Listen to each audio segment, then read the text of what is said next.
Good afternoon, everybody. Welcome back.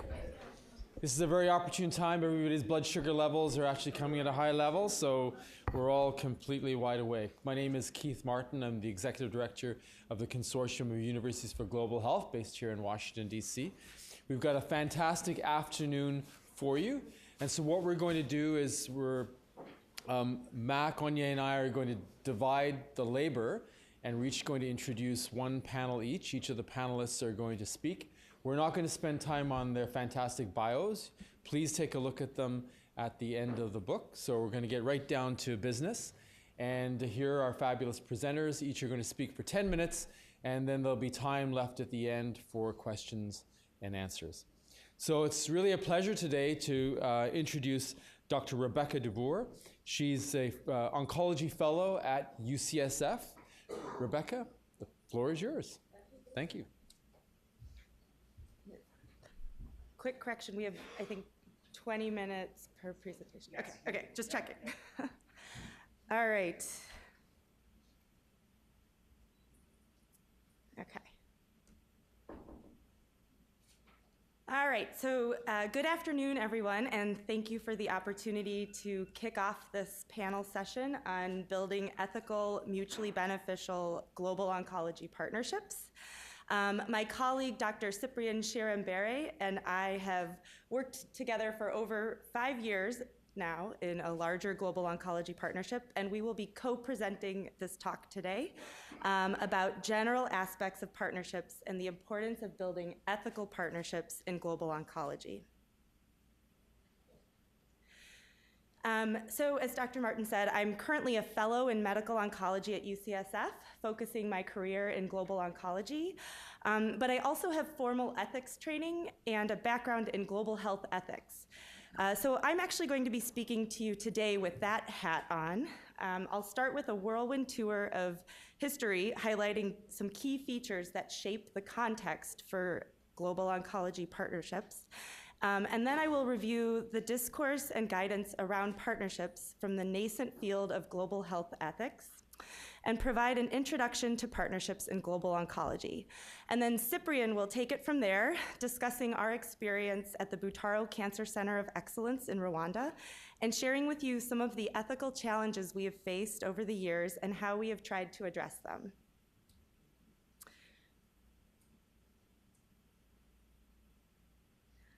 So before we can talk about the importance of building ethical partnerships in global oncology, it is useful to step back and ask ourselves, why is there even a need for partnership in global oncology?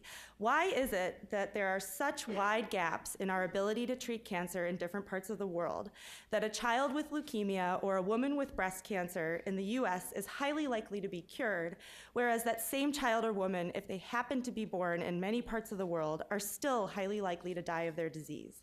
Why is it that we're up here today talking about the best way to bridge this huge gap? The vast gaps in oncology capacity and cancer mortality, like the gaps in many other areas of medicine and public health, are not an accident of history, nor the result of random chance. Centuries of destructive forces such as slavery, colonialism, and more recently neoliberalism have shaped today's global resource distribution and left many governments impoverished and unable to meet the health needs of their people, structuring risk for poverty and disease and premature death, including for many cancers.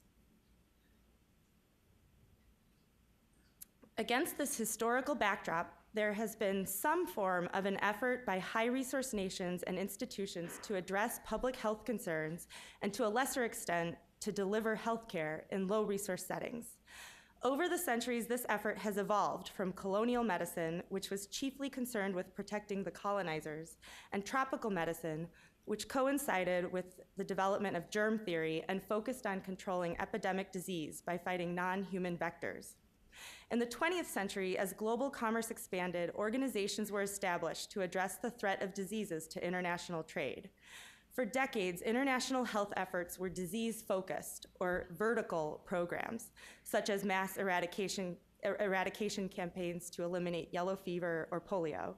And generally, these narrow, cost-effective interventions were targeted at populations rather than the achievement of a comprehensive state of good health for individuals. Then in the 70s and 80s, just after many countries in Africa and elsewhere had gained independence, neoliberalism became the dominant model for development, and international economic policies, such as structural adjustment programs, prevented countries from investing in the public sector, forcing the commodification of healthcare in resource-poor settings. During this era, international health efforts focused on simple preventative interventions that could be administered cheaply, rather than treatment of disease or strengthening health systems. So, when the HIV epidemic emerged at the end of the 20th century, healthcare systems in most developing countries were weak and underfunded, with virtually no access to drugs, diagnostics, or functioning health facilities. It's worthwhile to spend a minute reflecting on how AIDS transformed global health into the field we know today, since there are many lessons we can learn for global oncology. As the HIV/AIDS epidemic took off in the 80s and 90s, policymakers in the US and elsewhere responded initially with dismissal and silence, and activists around the world band together to demand accelerated drug development. Then, when antiretroviral therapy first came to the market, suddenly turning AIDS from a fatal illness into a manageable chronic condition, ART was priced at $10,000 per patient per year, excluding millions of people both in the US and globally from treatment. Prominent policymakers contended that people from impoverished countries would not be able to adhere to a lifelong course of drugs, even if it were available, using racist reasoning such as Africans don't know what Western time is, as that former head of USAID infamously said. These claims enraged activists, and again they band together, arguing for a human rights-based approach that demanded treatment instead of an exclusive focus on prevention. It was the first major challenge to the neoliberal notion of doing only what could be sustained on developing countries' budgets. Meanwhile, governments and organizations in the developing world were beginning to demonstrate that ART could be effectively implemented in poor settings. In 2001, our organization, Partners in Health, reported their success with treating the first cohort of 60 patients in Haiti, documenting that all of their patients on ART gained weight and resumed work. Finally, the tide began to turn in the early 2000s. Activists and governments fighting for access to generic ART around the world used a clause in the World Trade Organization treaty known as TRIPS to circumvent patent laws, driving down ART prices from $10,000 to around $700 per patient per year. However, even at the reduced price, developing countries could not afford large-scale HIV treatment since they were crushed by debt from neoliberal policies and their health systems had been stripped bare by structural adjustment programs. Thus, the remaining challenge to assure access to ART as a human right for the more than 30 million people living with HIV was financing. In 2002, the Global Fund was created as an independent fund to finance AIDS, TB, and malaria programs. And in 2003, President George W. Bush created PEPFAR, which promised an additional $15 billion over 5 years to prevent and treat HIV. So 8 years after the miracle of ART was seen in rich countries, the realization of the right to AIDS treatment was finally possible for the world's poor. So stepping back a moment here, I'll draw an important parallel to global oncology. The critics who asserted that complex care for HIV could not be scaled up within weak health systems, and that ART was not sufficiently cost-effective to merit international funding and too impractical to effectively administer in developing countries, were proven wrong. These challenges were overcome by expanding access to ART through concerted global action, new funding sources, and innovative treatment models, including task shifting, which Cyprian will discuss further, all of which relied on strong partnerships. It's our hope that global cancer care will also be made affordable and scaled up, proving our critics who argue for an exclusive focus on cancer prevention wrong as well. The HIV/AIDS movement transformed the landscape of global health in many ways.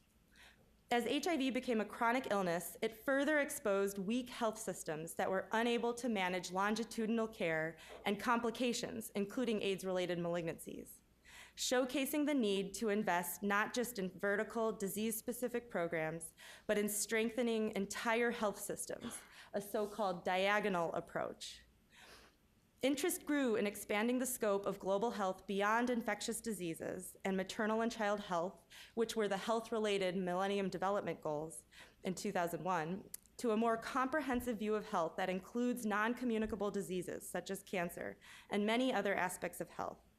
And importantly, the HIV/AIDS movement taught many that equitable healthcare is a human right and that global resources are not in fact scarce, but are actually greater than ever before in history and can be galvanized to meet health needs with effective advocacy and coordination.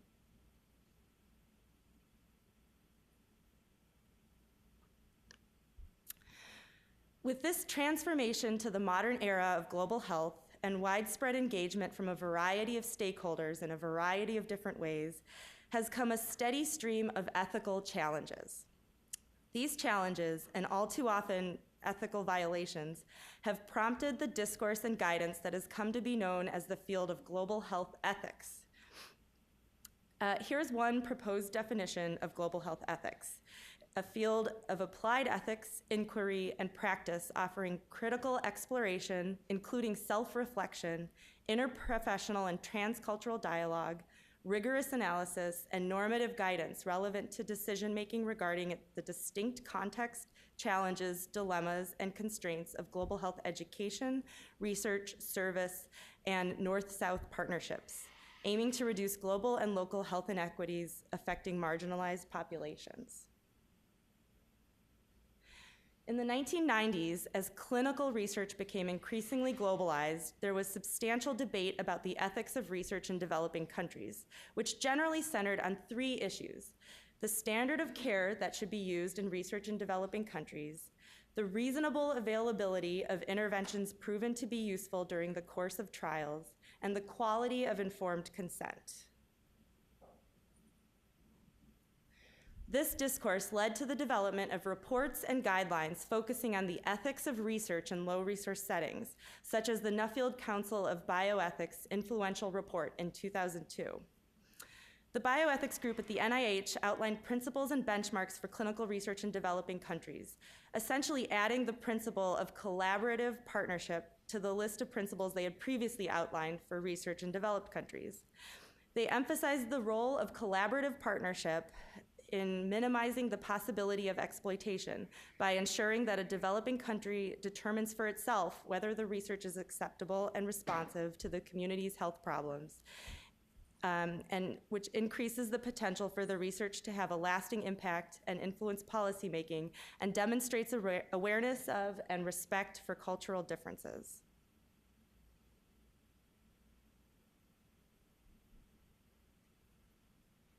The same group outlined 6 essential benchmarks of collaborative partnerships in research, which are shown here.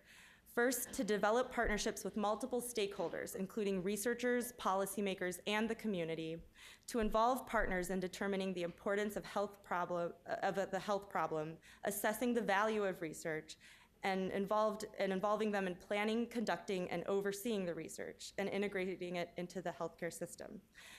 To respect the community's values and culture, to develop the capacity for researchers, policymakers, and the community to become full and equal partners, to ensure that participants and communities benefit from the research, and to share fairly the financial and other rewards of the research.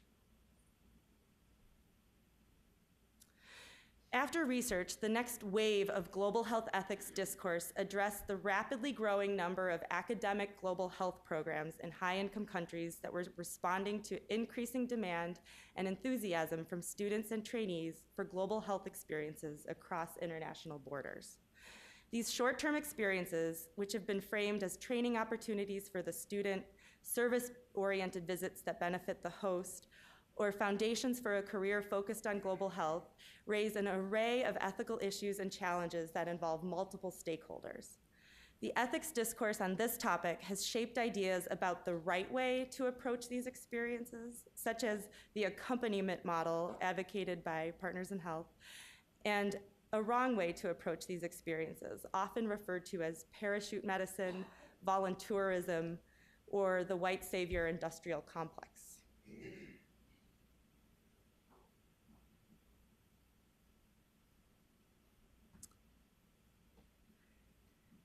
In 2010, the first major set of ethics and best practice guidelines for training experiences in global health were published.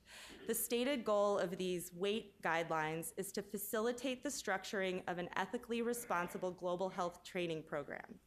Notably, for our purposes today, the WAIT guidelines advocate nesting short-term experiences within long-term partnerships in order to mitigate some of the adverse consequences of short-term experiences. So what is the next wave of global health ethics? If you've noticed, the ethical discourse about clinical research in developing countries and about short-term experiences in global health largely come from stakeholders and scholars in high-income countries and address ethical practice from their point of view using principles grounded in Western bioethics. I think and hope that the next wave of global health ethics will be a more genuinely global dialogue that prominently includes the global health experiences, perspectives, worldviews, and agendas of stakeholders and scholars from LMICs. We can look to several sources of evidence that this is occurring. For example, there is an emerging debate about the concept of African bioethics as juxtaposed to the Western bioethics paradigms and theories that some consider a form of moral imperialism. There are also increasingly ethical frameworks being developed in LMICs. For example, H3 Africa, a consortium of African scientists working to build genomic research capacity, has developed guidelines for the ethical conduct of genomic research, based on a set of core principles that emphasize research that is sensitive to and respectful of African values and cultures, benefits the African people, and ensures intellectual participation of African investigators. Finally, there seems to be a growing recognition on the part of stakeholders in high-income countries of the need to combat the traces of conquest, imperialism, and colonialism that create a legacy of ongoing ethical challenges for global health. Thus, the nascent field of global health ethics is evolving and still defining its normative frameworks. And there have been many proposals in that vein. I'll share with you this one, which resonates with me, a set of principles to guide global health work, including global oncology partnerships, that includes the values and practice of humility, introspection, or rigorous examination of one's motives, worldview, and privilege, solidarity, and social justice. So within that historical context and the current state of global health ethics, how do we build ethical, mutually beneficial partnerships in global oncology? First, what do we mean by partnership? A definition put forth by a team from the WHO is a collaborative relationship between two or more parties based on trust, equality, and mutual understanding for the achievement of a specified goal. It is important for all stakeholders in a partnership to be clear and transparent about their motives, answering honestly the questions, what's in it for us, what's in it for you? Ideally, partnerships in global health are mutually beneficial, leading to benefits such as knowledge production and sharing, capacity development among individuals, institutions, and systems, access to scientific and financial resources, and new perspectives that inform or influence policy. Yet the reality of the disparity between LMICs and high-income countries is a major challenge to partnerships and a threat to equitable collaboration. This includes disparities in access to information, like scientific literature, training and funding opportunities, international conferences, and opportunities to publish, which are compounded by the dominance of languages such as English or French, and the dominance of Western knowledge and methods over local languages and local knowledge and methods. In addition, many LMICs have weak national health research systems and limited local sources for grant and philanthropic funding, which means that initiatives are generally funded by foreign donors who then set the project agenda. Partnerships are also threatened by power imbalances that risk disproportionate benefits to high-income country collaborators and sometimes even harm to LMIC stakeholders. So Cyprian is going to discuss examples of these and other challenges that we have faced in our partnership in Rwanda and share some of the ways that we have tried to address them. There are several different types of partnerships in global oncology, and a handful of which we'll hear about this afternoon. This is a screenshot of the GO map, the Global Oncology Map. It's now dated. I checked this morning and there are over 4,000 projects listed with over 4,000 collaborators. In order for these global oncology partnerships to be successful, ethics and equity must be at the heart of these partnerships. So I'll now turn it over to Cyprian, who's going to share insights from our partnership at Butaro.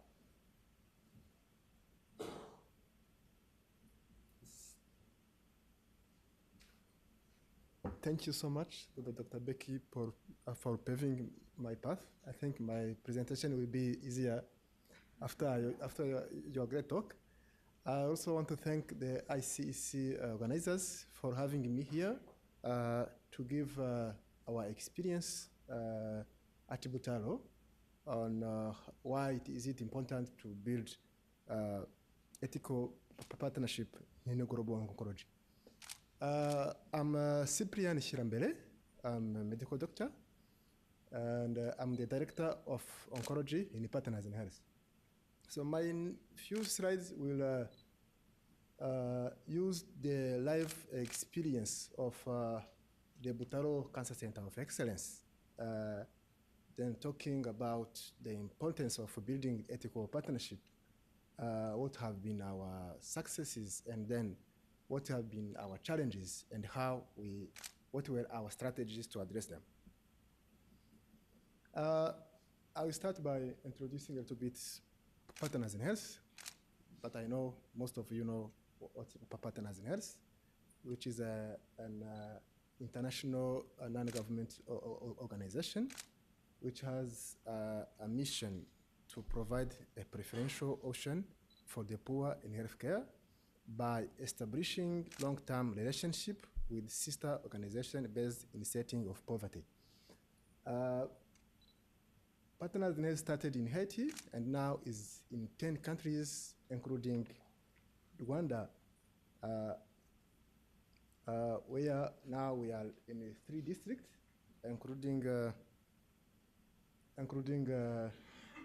one center in the northern Rwanda, where in collaboration with our partners from US, we are now implementing a cancer center, which is the Butaro Cancer Center of Excellence. So the Butaro Cancer Center of Excellence was established in 2012 by the Ministry of Health, where the Minister of Health invited Partners in Health after 6 years of partnership in the Eastern Province, mainly in infectious diseases, tuberculosis, HIV. Then they invited Partners in Health to partner with the Ministry of Health to build the capacity around oncology, because they were seeing many patients dying from cancer, while we had a health system, an existing health system, and Partners in Health was known to leverage the opportunities. And then they asked Paul Farmer to do something around the cancer. Then in 2012, the Butaro Cancer Center started, mainly in collaboration with Dana-Farber Cancer Institute. So this is the range of our services. Our services range from pathology diagnosis, where in collaboration with the American Society of Clinical Pathology, SSP, we were able to build a good pathology lab, which now is equipped with modern machines and 2 on-site pathologists, and a turnaround time of around 4 days. We also have access to basic staging investigations, and we refer our patients in Kigali for CT scans. We have a general surgeon who is trained to do mastectomies and some GI surgery, and for those patients who need specialized surgeries, then we refer them to Kigali. We have nurses who are trained in chemotherapy administration, and we use a task shifting model where the cancer care is provided mainly by general internist and the pediatrician with mentorship and support from oncologists from USA. We also have the FARO system where we refer patients to Nairobi for radiotherapy, but now we have a radiotherapy center opening soon in Kigali, hoping that more patients will have access.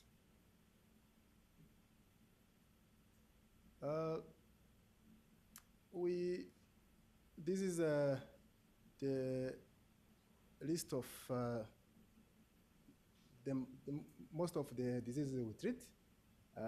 How do we select these cancers?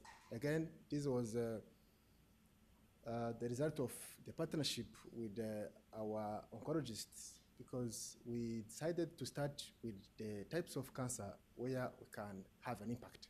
And then from there, we can learn and improve and add on. So here is a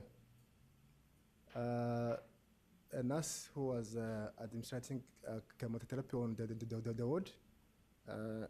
And here we were celebrating, sorry.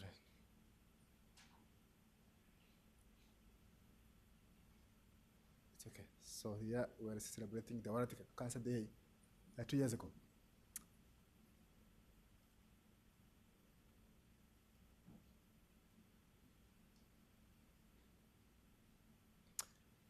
So who are our partners and how does it work? So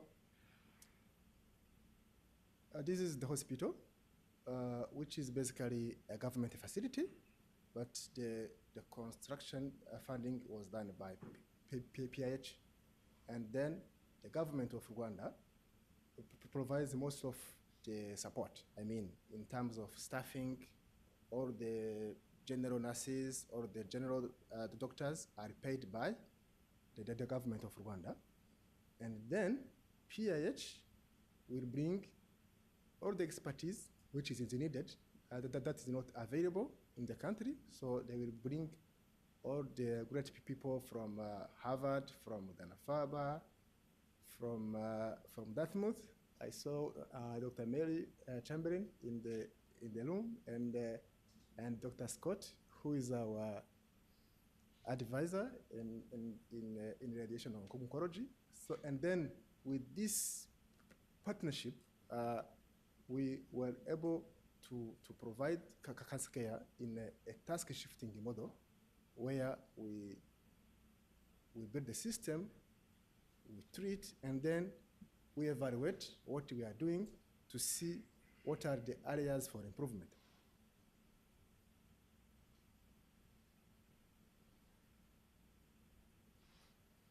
So my next few slides will talk about a few challenges we have been experiencing and what were our strategies to approach them. Task shifting model.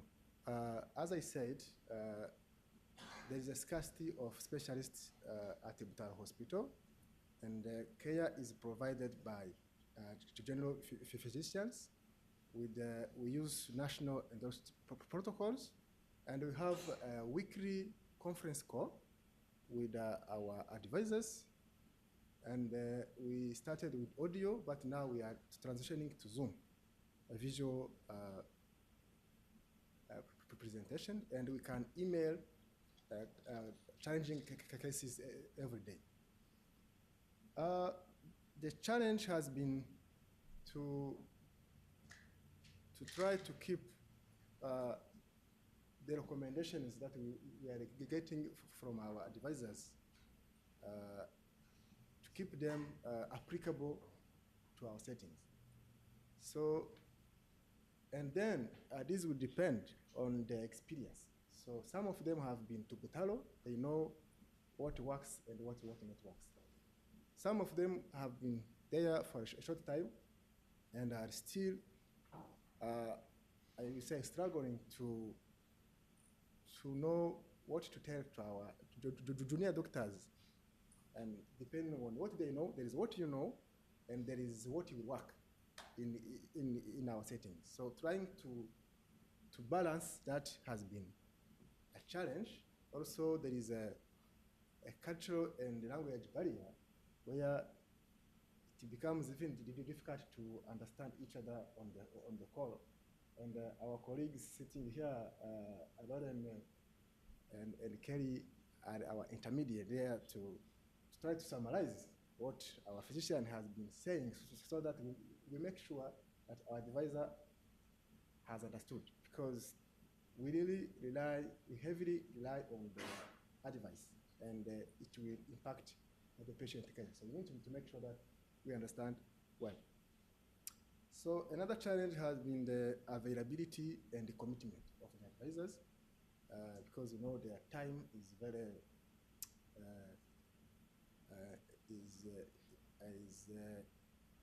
very needed, and it depends on the availability, and they also have other commitments. So sometimes it becomes difficult to match our needs and their also other priorities in their countries. So another challenge has been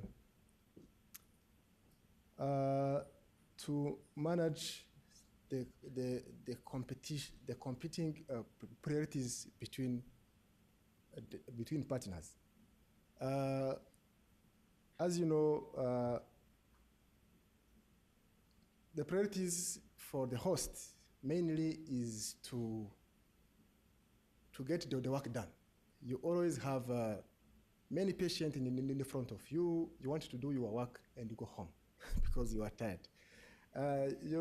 Your partner wants to improve. They want you to change the way you have been doing things.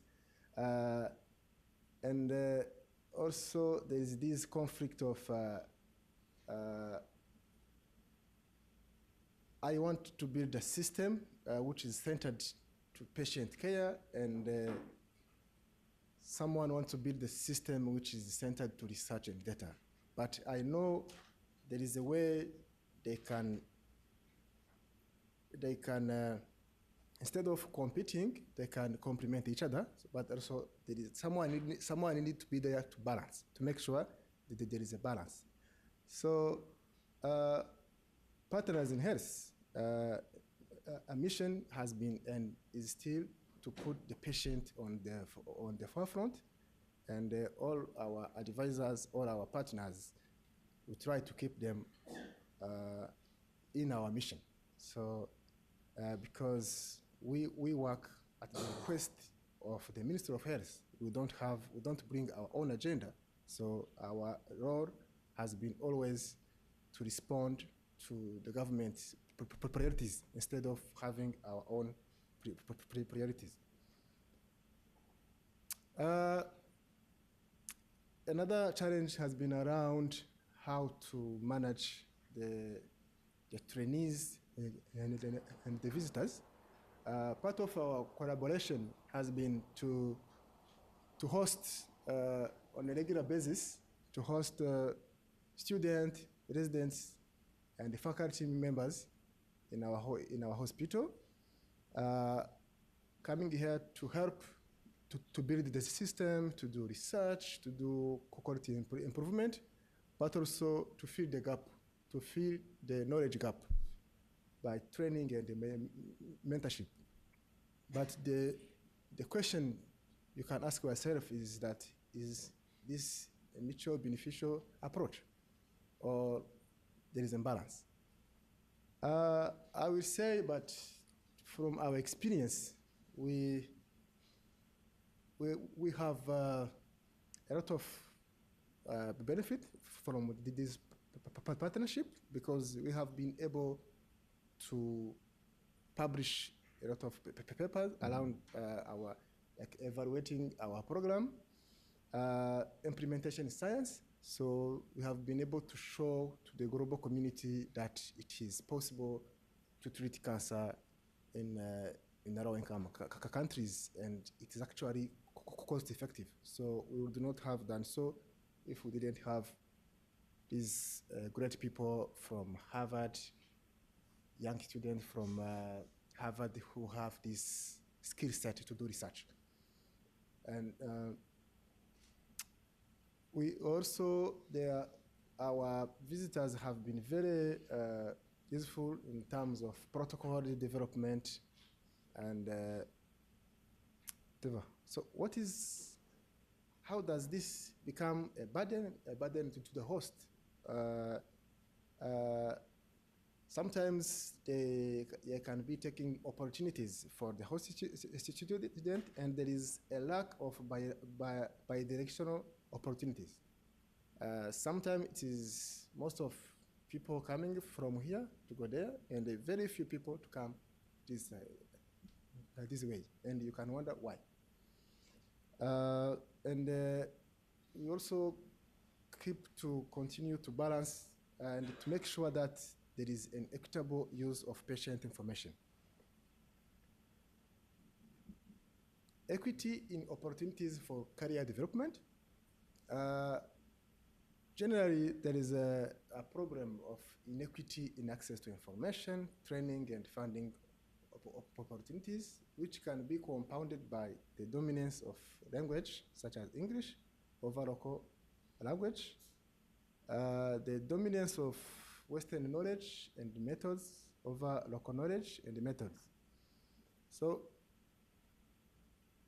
our strategy in the Partners in Health, again, is to build a culture of mentorship. So most of our staff have mentors.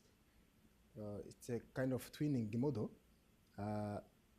where if you spend a couple of years at Butalo, at least you leave behind someone who can write a grant proposal, who can write a poster, and then PIH has been encouraging people and securing some fund to send local staff to attend international conferences. And we have regulations in place to guide the co-management and the co-leadership of project. So there is a certain balance in the authorship and leadership.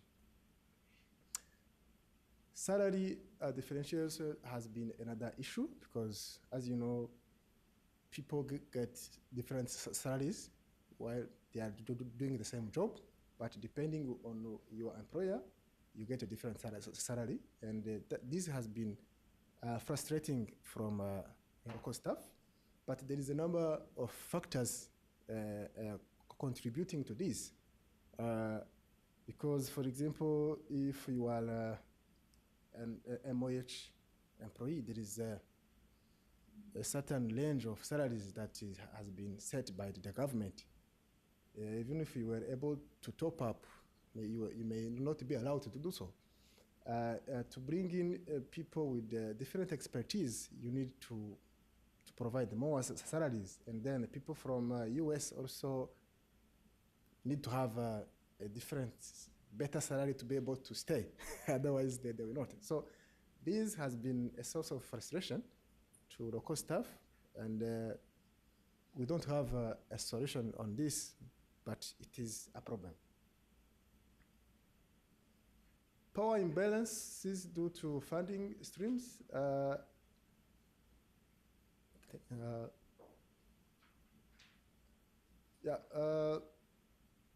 Some of the projects which are initiated by the partners from high-income countries, then they tend to be the one setting the priorities, which may not necessarily balance with our needs.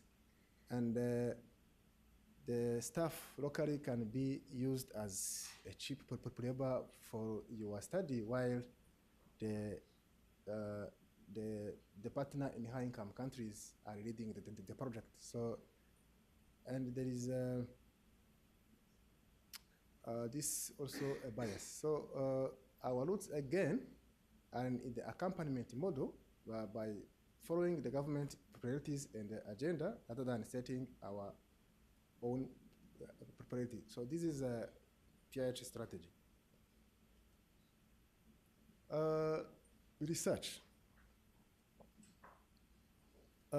Local authors with language limitation sometimes are unjustly excluded, even if they have contributed substantially to the research project, and there is an insufficient recognition of their technical tasks, such as local participation or participation of recruitment. And there is also a real or a perceived editorial bias in medical science journals in favor of prominent Western researchers. So our strategy has been to set a policy,